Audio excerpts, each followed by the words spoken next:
for about a year or two about barcoding. Hey. Okay. So Drew's calling in with his telephone, right? But you can watch it too, huh? Gotcha.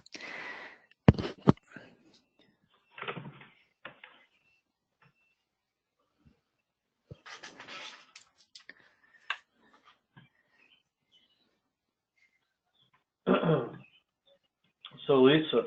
Yes.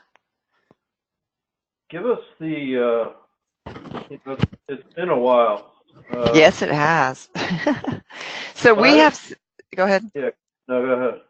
Okay, so we use Sage, Sage 50, and have for many years. We have probably 7 or 8 users, and Sage actually has a function called workflow that we would love to link to barcode, but I think that's been pretty much ruled out. But basically, and we are very interested in eventually proceeding to barcoded inventory tracking, but that's going to be a bigger project, and at this point in time, a less important project than order tracking, because we have about 7 or 8 steps that are, we manufacture custom logo mats.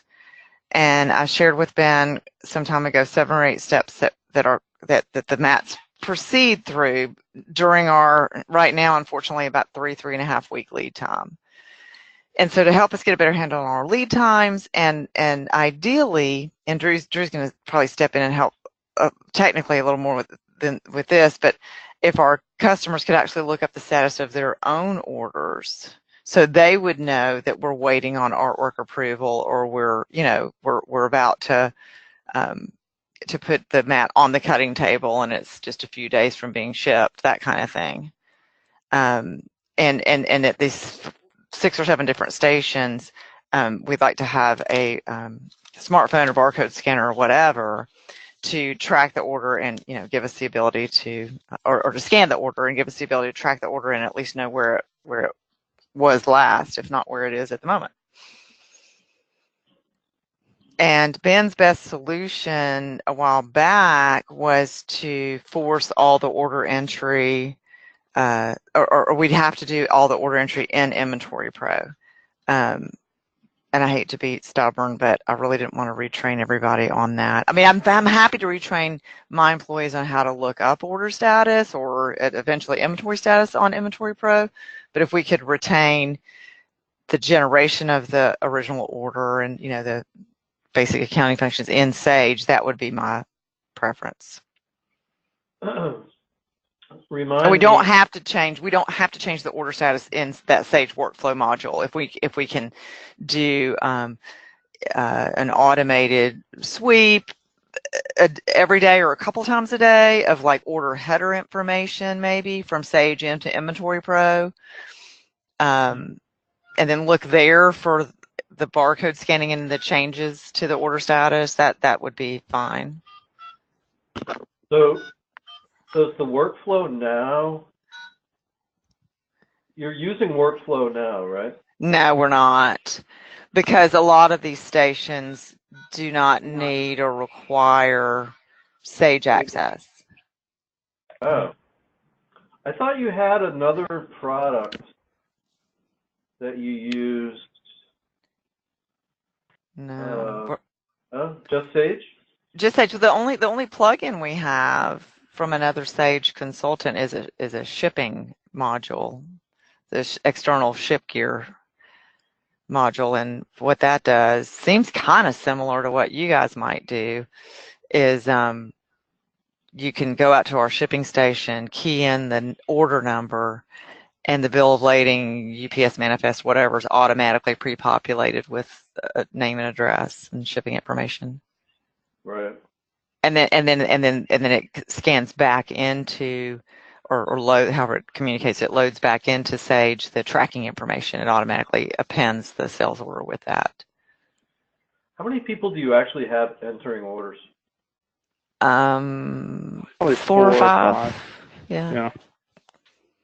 Hey guys, sorry, I finally got the phone working. That's true. Um,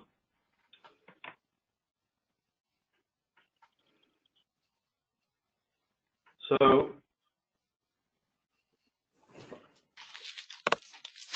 maybe this is what it was. When you do the order entry in Sage, how do you capture the artwork and stuff? Are there files you associate with the order? Okay, so here's Drew. He's there. This is actually what's very new since last time we talked, Ben, and Drew can kind of catch you up on a whole separate function we're doing now with artwork. Right. So we no longer need the artwork attached to the orders. We have a separate website, and I can show that to you if you want, but where we keep the artwork separate, and then when the artwork's approved, then we go to the order entry, and once we get a PO from the customer, we enter the PO, enter the design number that's associated with the order, but there's no file required to be attached to it.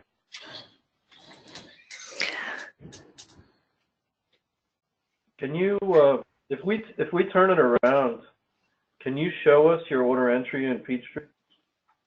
Sure. You interested in seeing that, Zach?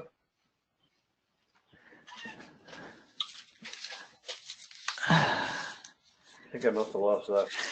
You've been around for a while. If you're still saying Peachtree, we do all the time too. It's been Sage for, I don't know, 20 years maybe. No. Yeah. So, oh, there we go.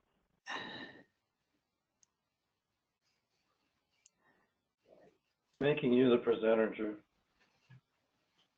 Or Lisa, do you want to? Yeah, I'm yeah, probably. make Lisa. She's got. I've got it open already. Okay, hold on. It's going to force you to,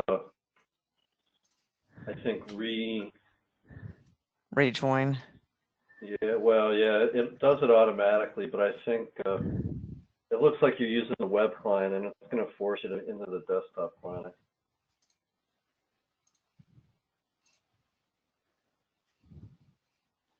Just let me know when you want me to do something. Yeah, it should. Can you share your screen? How do I do that? Click on screen. There we go. It might tell you you have to like launch something or. Can you guys see anything? Not yet. I just tabbed over.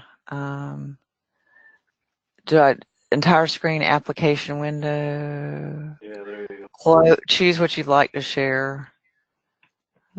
Oh, here we go. Maybe. Is that working? Yes. Y'all see that? Yep. Okay. So this kind of information, the header stuff, like I don't think at this point in time we care if we have a lot of detail. Like and I'm actually right now I'm to the point where I'm like, maybe we don't really care yet about this level of detail where I'm at right now.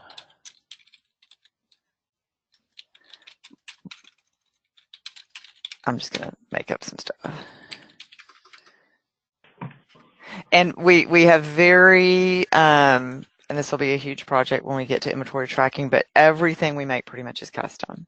So we don't really have Part number. a lot of inventory items. Right. Actually, we have a lot of inventory items. We just don't have a lot of computerized inventory items, I guess. Okay, here's a kind of fairly typical looking order. And then you print it, and see the order number's already kind of sitting there waiting, just sequentially assigned. And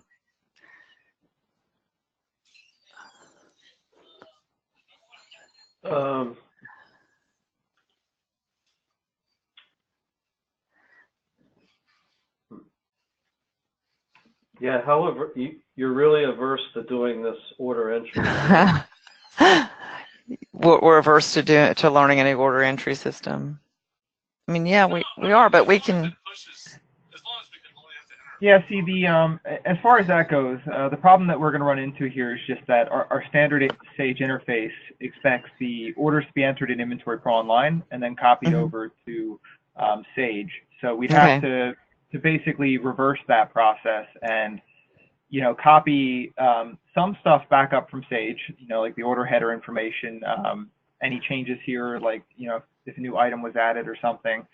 But then at the same time, you know, as you mentioned, we might need to send some like status updates back across the Sage. So it gets a lot more complicated there, and Yeah. you know, it's just something we don't currently have the programming for. So we'd Well, have to, and you know, I make think something from that scratch there. I'm really the sole accounting person. So Mhm. if we need to migrate and everybody lives in Inventory Pro except for me, that sounds like the easiest thing, right? And nothing needs to be transported back to Sage until we've shipped and we're ready to invoice. Well, no, the interface is better than that, though, Lisa. Yeah. As soon as you create yeah, go ahead, Zach. You should do it. Yeah, so the way the standard interface works is, you know, what happens is when you create the order in Inventory Pro, you can set it as a quote or you can set it as, you know, a full order or like a drop shipment, whatever you need to.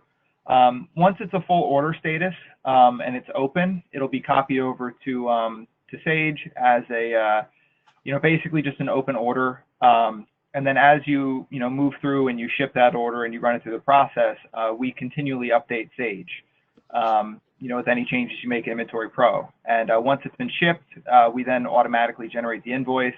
And, you know, all you have to do at that point is just go into Sage and mark it as paid whenever it's, you know, finally been paid by the client. So the invoice is generated in Inventory Pro and then ported back to Sage? Somewhat. I mean, Okay. the way it actually works is we just trigger the invoicing in Sage. Okay, so we just tell Sage this is ready to be invoiced, and it generates the invoice at that step. Okay. And it sounds like my current ShipGear module will be fine to work with that. Right. Like if the guys Right. out in the plant can key in a Sage sales order number and then the tracking will go into Sage. It'll never go into Inventory Pro. But Right. I won't have to manually generate that invoice. Okay. And then that's one of I those guess fields, the tracking is simple enough that we could probably read it out of Sage if we had to, and bring that back in Inventory Pro for your customers to see. that's a good point. You know, but it's just when we're copying a lot of data, you know, back and forth, it's hard sometimes to even see, you know, which one should I be using, which one should I. Right. How frequent would it be updated? I guess is it every 5 minutes? Could you set it? Yeah, it's configurable. So, you know, for some clients that are doing a lot of transactions, I'll set it to run very often. Some other clients will actually just manually open the interface and run it once per day. It really depends on your workflow and what you're doing. So I know like some clients, for example, if they handle a lot of returns, they'll only turn it on once a day. That way they don't have to mess with Sage as much. You know, but most of my clients, they'll just run it on, you know, a standard loop. It runs every 5 minutes in the background. Okay. So let me ask you this. Could you invoice from Sage? Yep. Without having to get into into straight from Sage. Yeah, you can invoice through either application. Yeah, that's fine. I mean, I'm fine to retrain whatever I'm doing. I hate to put that burden on everybody else here, but no, it's just one it's inevitable thing to worry about it pushing back. Yeah, and then it is super important. I don't want to overlook this. And this is probably a dumb statement, but because we're so customized, the description of the items on the sales order is really important. Much more so even than the item code. Does that make sense? So the longhand descriptions will port back and forth too, right? So what I can do there is, and I think I might have done this for a client in the past, is just let you use the notes field on our shipping order in order to say what the item is. And that should allow you, you know, to use that notes field as the description when it comes across. How's it going to get picked up on the sales order in Sage? So we have a few. Well, what we'll do is when we import it into Sage, we'll just specify that notes field as being the description. Okay, but in every, there might be 10 items. sometimes even with the same inventory code, but different descriptions on one sales order. Yeah, there's that should notes work. per line, right? Is that? Yeah, our system allows for an individual note for each line of on the shipping order. So. And that's not When we import that, necessarily we the can. format our customers. Well, they don't need to look up their own invoices necessarily. That's maybe something we need to worry about down the road. But when they look up, yeah. Those item IDs, are there where you have Bolin Rug and Bolin Custom? Yeah, they're going to be all different. So the description is going to be a different size, a different color. And they're all custom sizes, so it's not like we could put in 5 different sizes of Bolin Rug. There's 1,000 different sizes, or there'll be 1,001 tomorrow. The description is really the key for you to tell. Correct. What it is. I don't think that'll be a problem. In fact, we do a lot of commission or toll manufacturing, and so one big line item we have is just called commission cutting. And it'll be a very complex description of 2 different types of carpet and 3 different colors and the size and reference the logo name and edging, not edging, backing, unbacked. Mm-hmm. You want me to pull? Can I pull up an example of a more complex order than the one you're looking at? Are you still looking at me? Go for it. I'm gonna. Yeah, let me just close that.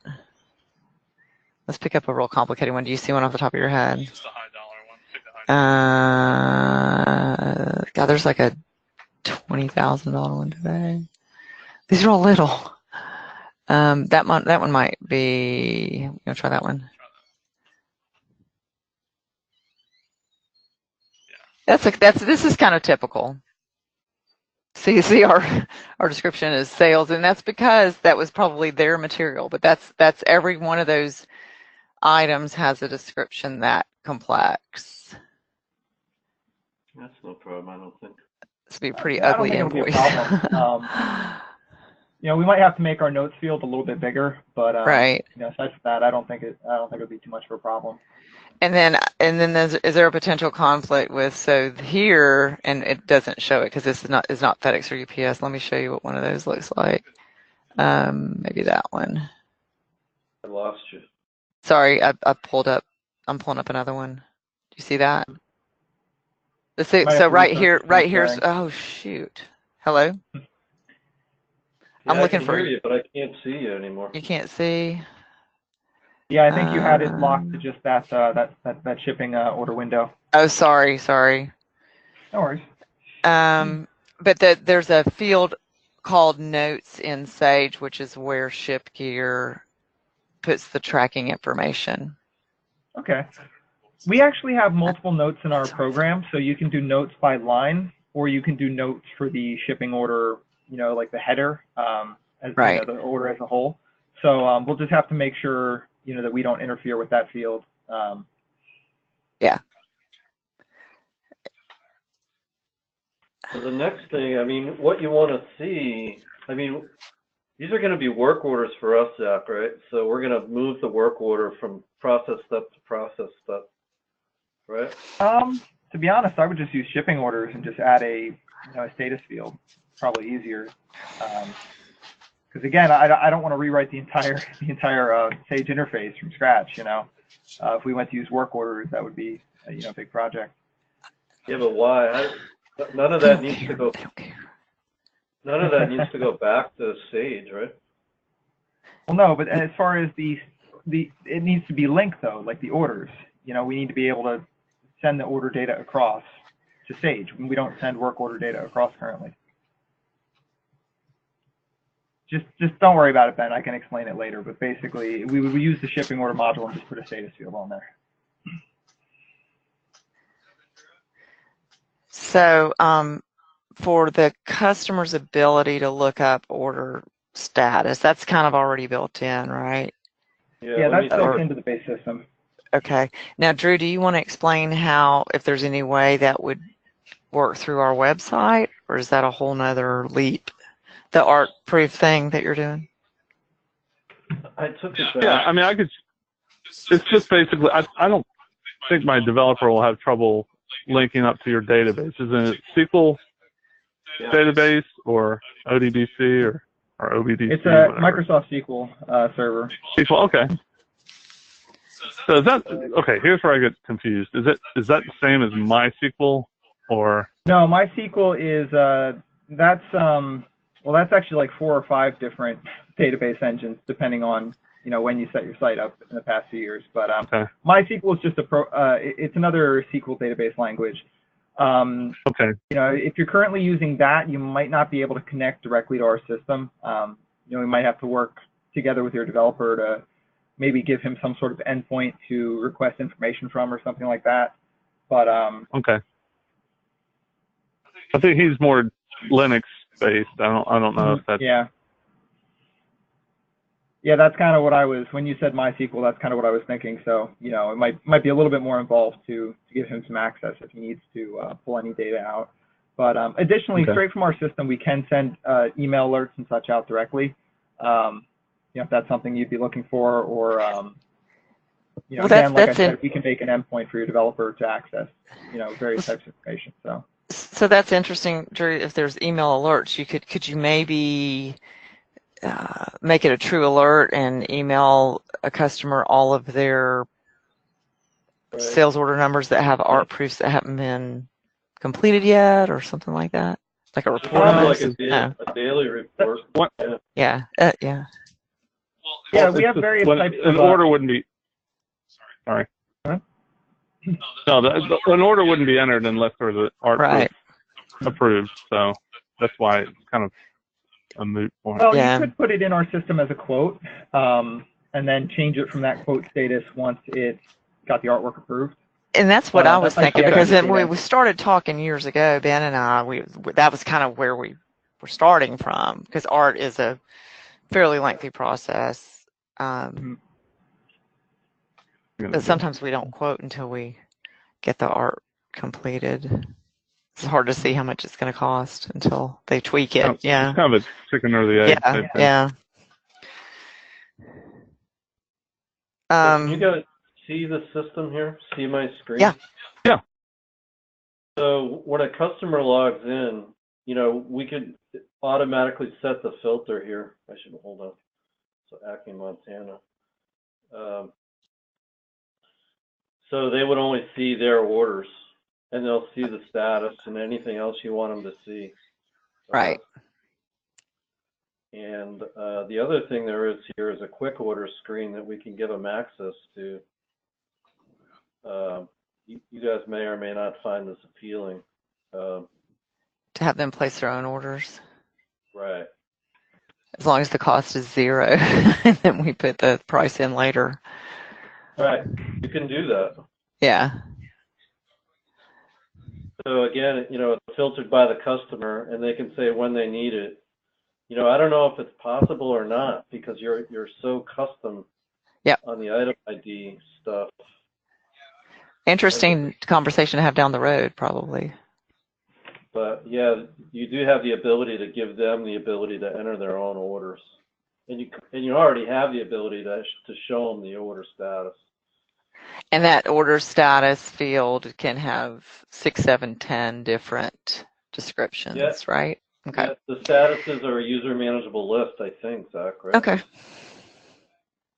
Could you show a typical order entry within here, like just similar to like what we're doing? Yeah, I mean, if we create a shipping order, this is the header that you're looking at here. Okay. You just basically, I'm in a demo system here, so I think you guys only have one warehouse, right? Correct. And then your ship to and your build to are probably generally the same, but they can be different.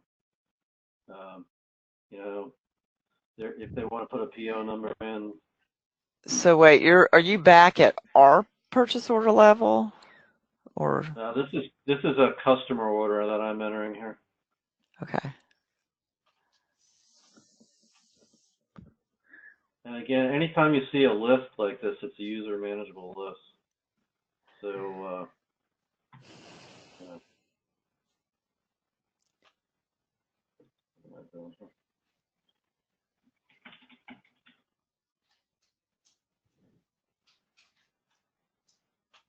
So I just added FedEx to the list of, Right. you know, and you can add, you know, FedEx Brown, FedEx overnight, FedEx 2-day, whatever you want. You know, same with UPS and all the other ways you guys. So if I go back to that shipping order, I think I created. No, it was a different one. Anyways.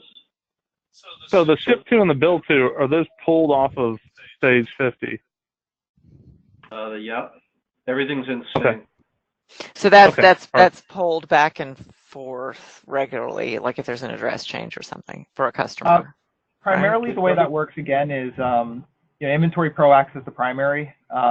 But when we do the initial setup, we can pull everything across from Sage. And then as changes are made, we update Sage with the new customer data or any changes.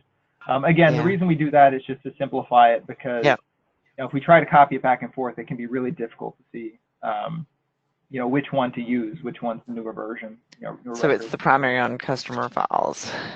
Mm-hmm. Yeah, it's the primary on the customer, you know, the orders and the vendors, you know, if you use the vendor feature. Which we won't right away. I would think okay, so like, on the vendors. I'm sorry. No, go ahead. So like entering the line item, would that be creating a shipping order or a work order or? Yeah. No. So once I create a header, I can add line items. And here, usually what we do is we pick, you know, the line, and then the description populates. But we're going to give it to you. We're going to have to open this description field up, right, Zach? So. No, I was just going to move the notes field over and just rename it to description. But yeah, pretty much the same thing. Oh, okay. So here, just hide the standard one and give you the, you know, that one as your description. Make it a little bit bigger. Right. And just to show you what Zach was talking about before, on the header, there's a note field too. Shipping instructions. Isn't there a note here? I think shipping instructions is the notes field, but it's just been relabeled. Okay. Our system's been around for 20 years, so you know what it says in the, you know, what the name of the column is in the database doesn't always equal what it is on the screen there. So. Yeah, well, and just to show you, this is how easy it is to change it. So. Oh, okay. There you go. And then if we do the use screen.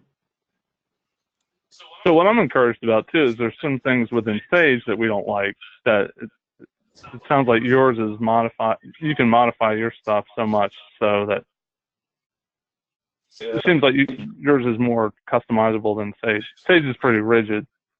Okay.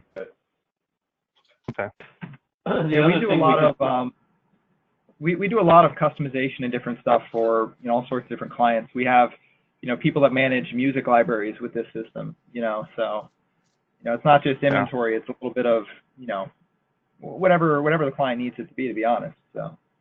Sure.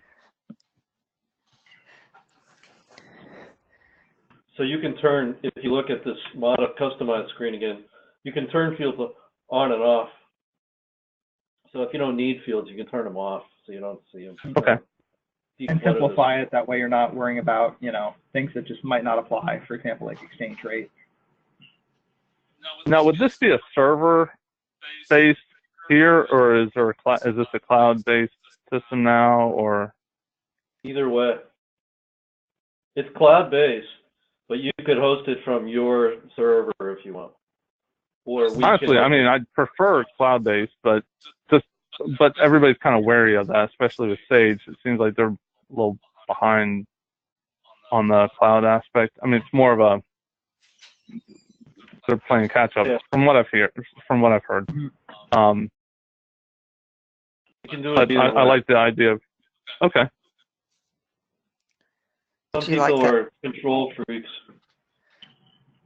You know, reasonably, rightfully so. sometimes. No, but I mean, if it's cloud-based, that means that you guys are managing the server, as far as the backing it up, it's off-site in case we burn down. Yeah, and that's one of the things that does catch some of our clients from time to time, because if you buy the software and we put it on your servers, then you are responsible for the backups and such, and that can be a bit of a mess sometimes. If your IT department is taking care of things, or you're talking to the IT department. But then there'll be more monthly fees in the cloud-based environment, though, right? Or maintenance fees. Well, they're hosting it, yeah. So it is, over time, it's more expensive. Up front, it's less expensive, but over time, it is more expensive. Yeah. Sure, but I mean, it's up to date. Yeah. You guys are probably steering towards that in the future as opposed to software-based. So I would guess. I don't know. Yeah, it's a lot easier for us to work, with the installations on our servers, because when you have to, log into the remote servers, obviously it takes a lot more time just to negotiate that with each client and all that. So it is something we do prefer. Okay. I'm just looking at so look, if the status, say a customer, you had that Acme customer, say they wanted to look at all their open sales orders, like you said that they could go and see this somehow. What would be? Yeah, we would make a login screen for them that would show. Okay. Actually, if you go into the system users, let me show you. Let's just pick a user here. You can set the home page that they log into, the first thing they see when they log in. And this is also where you set up their email account for notices. So you can use a distribution list here or whatever the customer wants. The other thing you can do, it's much like Windows security. There's groups and group permissions. Excuse me. So, please don't say it's like Windows.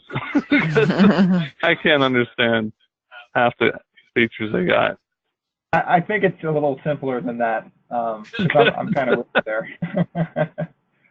Yeah, but just kind of the architecture is the same, where you have users and then groups and then group permissions, what each group can do. So we'd have so the group, we'd like to have a group, like we have a large customer called Matt's Incorporated, and would they be a group, and then they'd have 5 different users under that group? No, the way it would work is you could define a basic customer group and assign all of your customers to that group. And then what that primarily controls is just their permission level in the system. On top of that, you can then assign them to individual customer records as well. So they'll only be able to see their customer data, and they'll be limited to just the basic shipping order, looking at their list of orders that are open, and, maybe, looking at maybe the totals or maybe the status, and that's about it, depending on what you set here in their permission. And from a production, go ahead. Well, we also have a whole bunch of reports in here, and we can give them access to what, specific reports you want to. Right. So I think we talked about production planning. Like we can look at all of our open orders, and maybe the default is to prioritize them by order entry date or whatever, but we can shuffle them around. It's probably prioritized by ship date, that we promise dates, I guess. But as soon as you change the promise date, it would move on up the list. Yeah, we've done that in different ways for different clients over the years. I've had some clients that, they've done a method where they had priority 1, 2, and 3, and they could assign that on the order, and then on top of that, it would get sorted by, due date. So it's something that we can set up, and it can be, most of that setup can be done right here from the screen here. You can change the filters to change your default sorting here, so that your let's say your newest order shows up at the top, or your oldest order shows up at the top. Like I said, we can get a little bit more fine-grained if we need to, with the priorities and such. Okay, and then let me ask you this. I'm thinking from a plant basis. If I had a big screen TV, let's say a 75-inch screen TV out there, and I wanted to prioritize the orders for everybody, or all the orders, is there I'd probably have a workstation out there that could be updating this constantly. Is that something that you can envision us doing? So you wanted to prioritize all of that type of item, like that type of Just all sales orders for all customers. Yeah, Like promise say, date. hey, here's all our orders. Here's what we're prioritizing today, even if it's not the promise date. Say somebody calls and says, you got to get this out, and we'll move it to the top of the list. We could do that by, you know, like I said, we could give you the priority, like a priority field like I've done before, or we could just sort it by the ship date or something like that as well, so you could maybe backdate it and just have that one show up first. Okay, so there's that sounds great. We could mess with to, you know, allow you to do that sorting. Okay.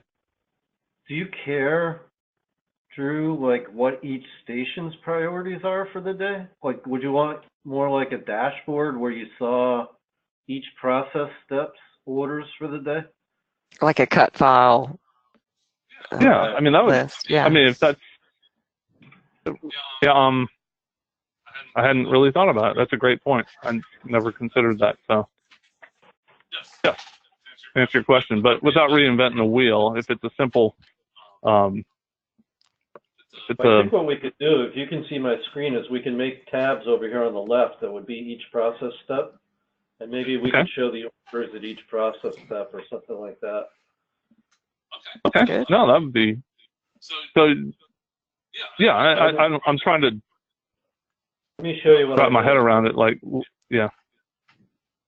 So if you come in here, and Zach and the two Zachs may jump all over me, but these on the left are actually tabs.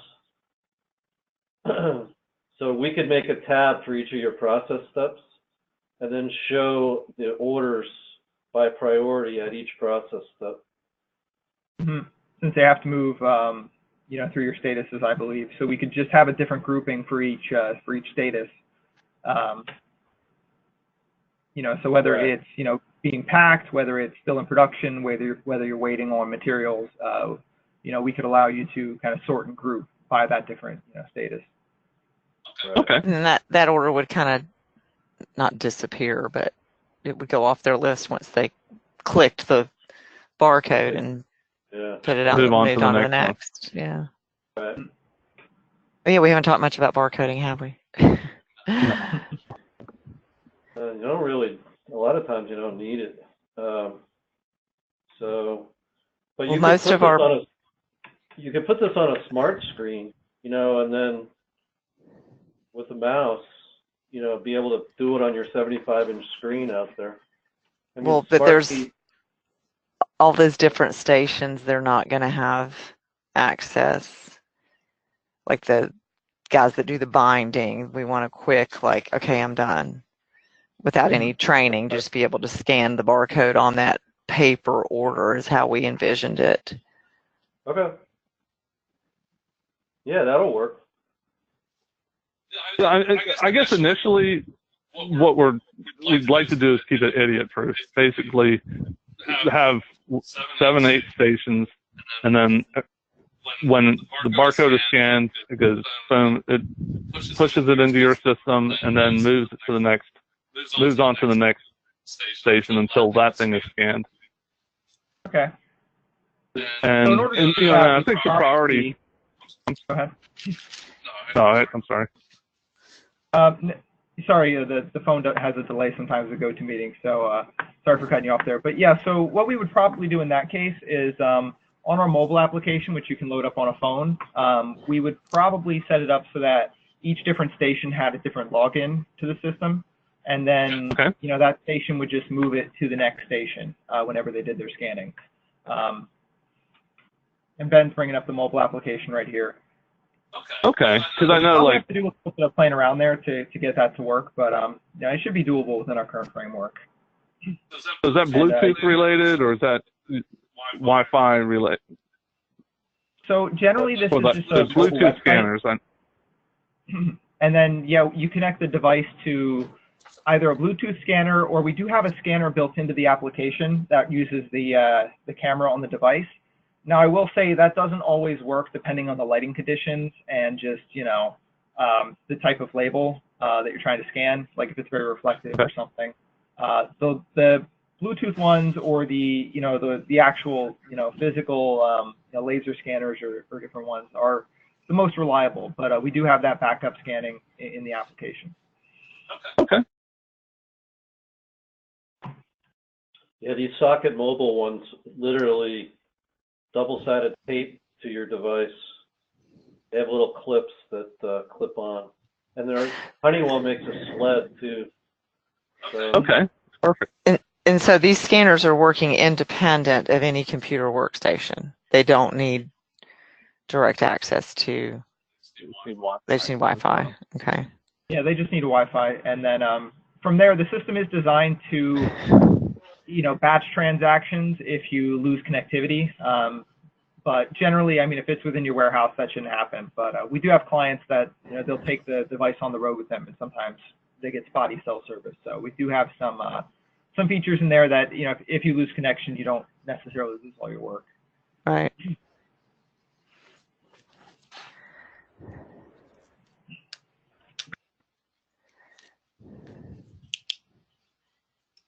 Okay, so when it comes to printing the sales orders and things like that with these barcodes on them,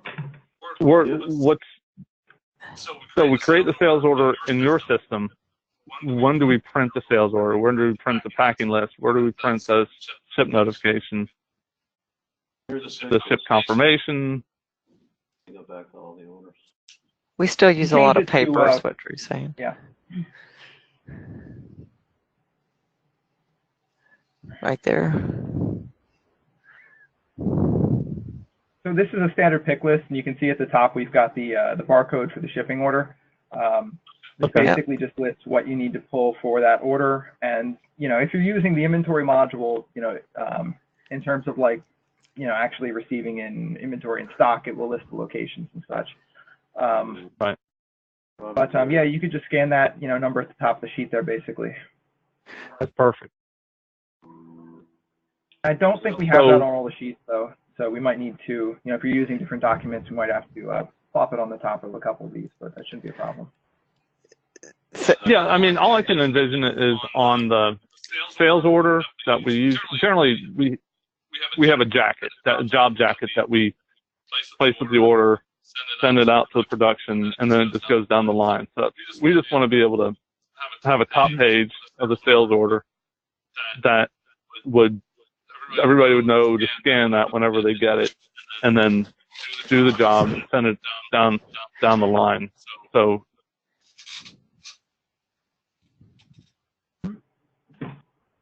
yeah, that looks perfect. Helps if I plug in. Laptop's not plugged in. Okay, so this runs totally independently of Sage until it's pushed into there. So everybody will quit using Sage except for me, probably. That's great. Yeah. I like that. Which is something that some of our clients like, some of our clients don't like that, just because, like you said, you're used to the process in there. But, we can also, dumb down the Sage to a single user system almost, can't we? If I'm the only one or two people instead of 8 or 10. You have to take it down to, the system does require a login in order to put the data into Sage, so you could take it down to 2 users. Just yours and then the system. On your system, we would need our system, 6 or 7 our system users. needs one account just to send the data across. Right.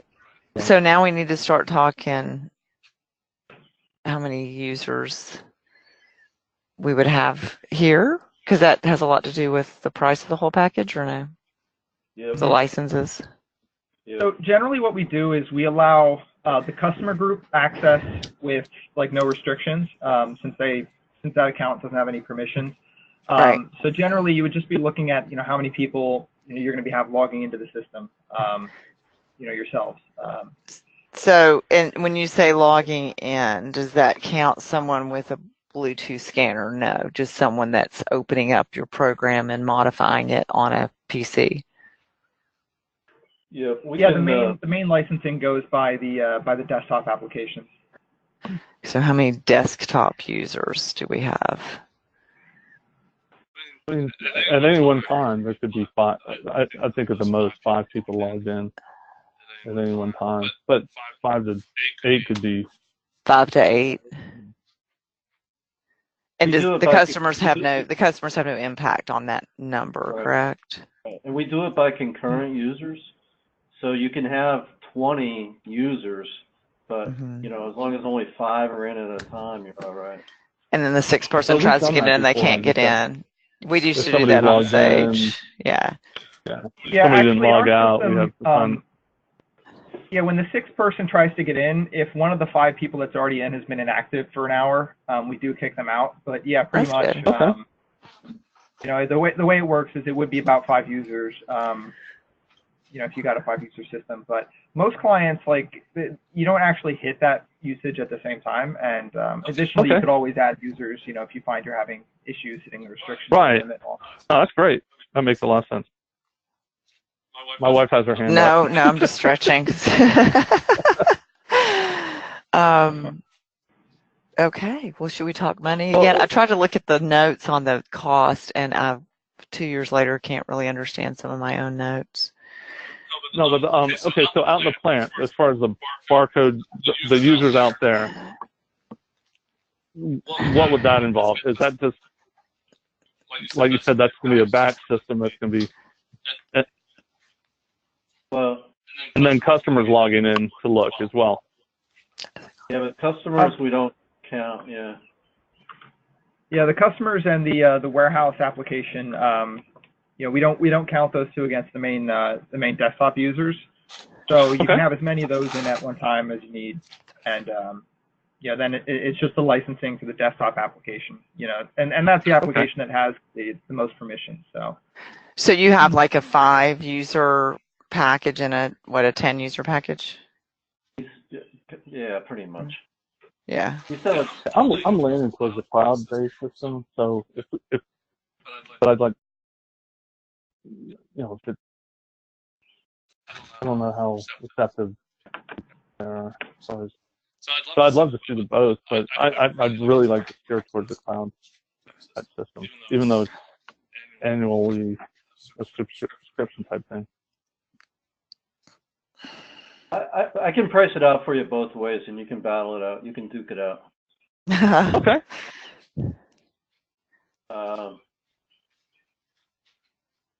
Yeah, it's pretty straightforward. You know, Okay.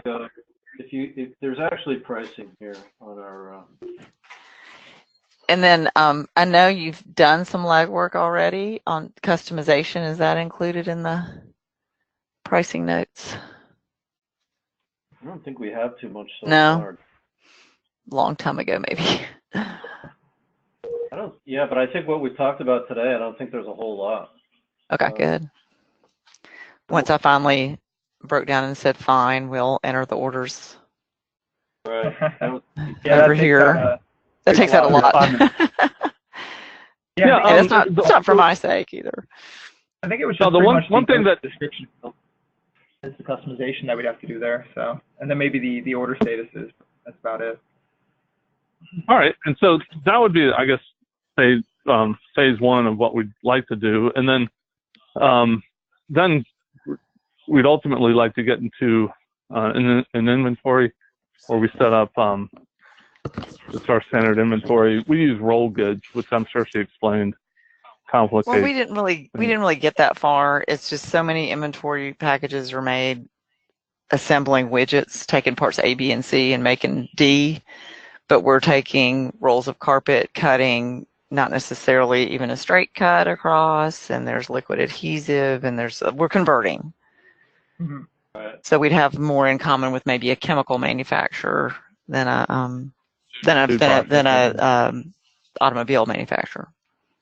Because you're not using one component, you're using a variable component. You know. Variable, correct. Yeah, and the way we buy and sell too. That's going to be the hardest thing, is linking all that into, you know, because a lot of our costs, or some of our cost, is predicated on the complexity of the logo and just labor, really. Right. So we're trying to get to a point where we're able to estimate costs per square foot and that type of thing. But on a minimum for our inventory, we're just going to keep The rolls. roll goods and then update that on a continual basis. We're going to have a roll-up machine that as we cut off, say, 10 lineal feet of the roll, we're going to update it and keep track of the serial numbers for the roll so that we can associate the serial numbers to an order. So like, say if it's for instance, with carpet, you have to use the same die lot for a certain job because you don't want, every roll varies a little bit. Yeah, you don't want variation in color or consistency. Right. So I'm sure you're familiar. That's an everyday thing for you guys to have to deal with. You know, and like you said, that's kind of a stage 2. But what we could do there is, you know, for the shipping orders, you know, that's where we'll have your kind of like abstract. You know, this is the specialty description for this client. But what we could do on top of that is generate a work order for that, you know, for that particular shipping order, and then allow you to issue the stock out against that. That way you can associate it back, but you're not modifying that shipping order, and you know, and changing that customer-facing part of it. Okay. So the production aspect of it, you're used to dealing with that as well, right? Yeah, like we've done a few different systems there. We even have clients that actually track their, you know, time on each production stage in the system. So, you know, we've done a number of different systems there, and I'm sure we can accommodate this workflow. Okay. Great. Well, I gotta run out here and do this. Okay. I'll finish up. Okay. Thanks a lot. I appreciate your time, guys. I'm gonna hang up, but no problem. See ya. Okay. So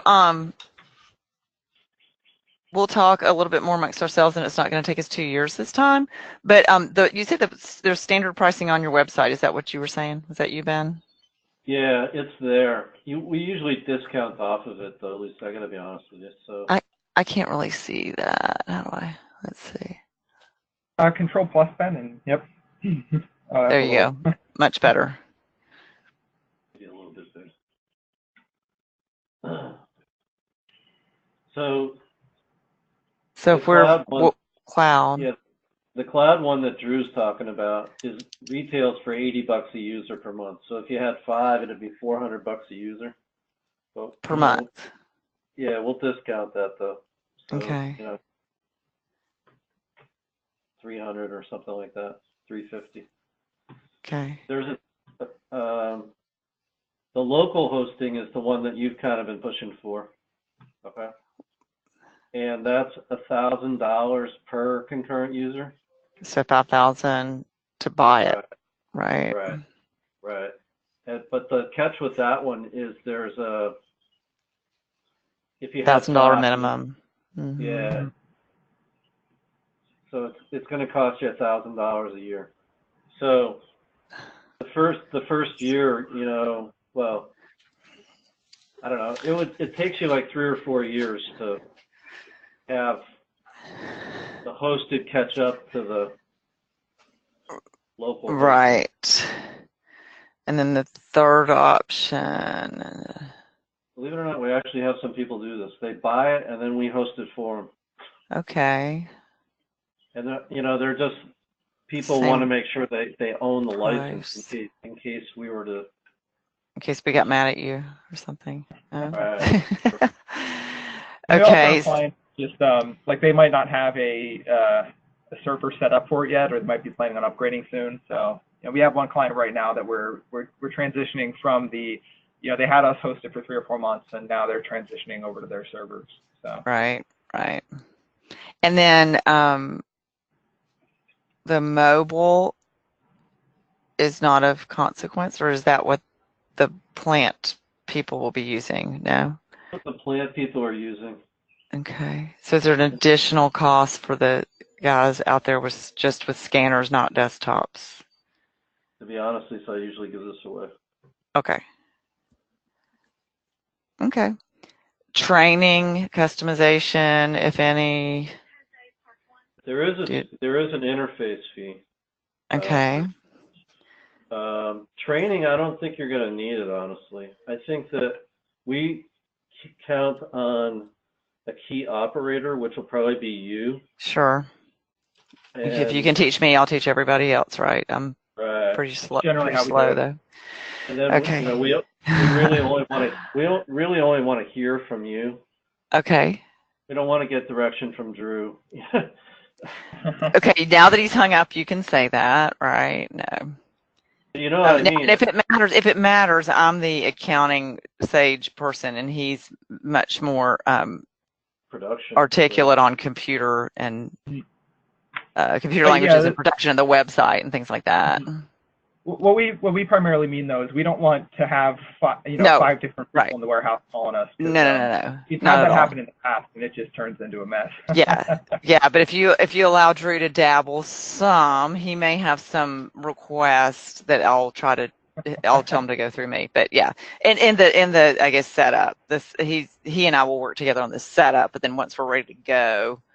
Yeah, and that's no issue. If you wanted to even have him be the primary, it's just our main focus is not having, too many people emailing us, and then you get conflicting requests sometimes. No, sounds good. Okay. So just a couple of things here. Where every grid has an export button, and it makes an Excel spreadsheet out of the grid you're looking at. So you can do reports on the fly yourself. Right. And also there's report definitions. So if Drew is good, let's see. Here, let's just do the audit trail. You can go into the definitions. Am I in the right place? Yeah. And you can actually change the report. So you can clone the report and make a new report. And change. So there's reporting abilities in here where you can make your own reports. Now, just to cut in a second, Ben, he did say that he's using MySQL, so it won't directly transfer over.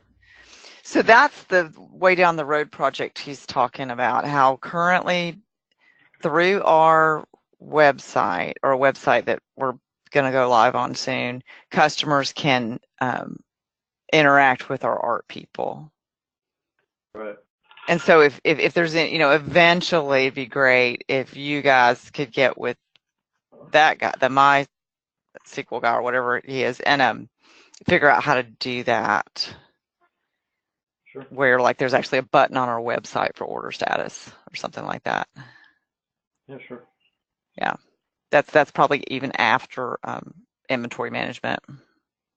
Okay. I can't think of any more questions at the moment. I'm glad it's a holiday weekend, so we'll digest this and see where we go from here. We could spin you up a test site too if you want to have something. Sure, that'd be great. That'd be great. You did it once before. It's probably in 2016 or 17. I'm guessing. We got sidetracked on a lot of other projects and kind of let this sit for too long. That's fine. That's fine. Yeah, but let me know what you might want from me. I can send you some Sage or Excel. I can export some of our stuff if you want to use real customers or anything like that. Because we do have the ability here with we have import export. So if you send us customers and items and stuff like that, or vendors, we can import them easily. Whatever you want. Whatever you want. How about I give you like 5 customers and 5 inventory items or something like that? Yeah, sure. From Sage. Okay. Who do I send that to? Just send it to support@CISSLTD.com. It'll go to all of us. CISSLTD, right? Right. Okay. Cool.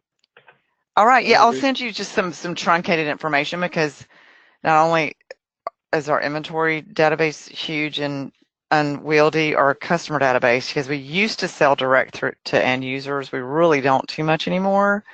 So maybe just if I put in like our 5 key distributors or something like that and sent those over to you, we could kind of get a more realistic picture of what that would look like. Yeah, sure. No problem. Okay.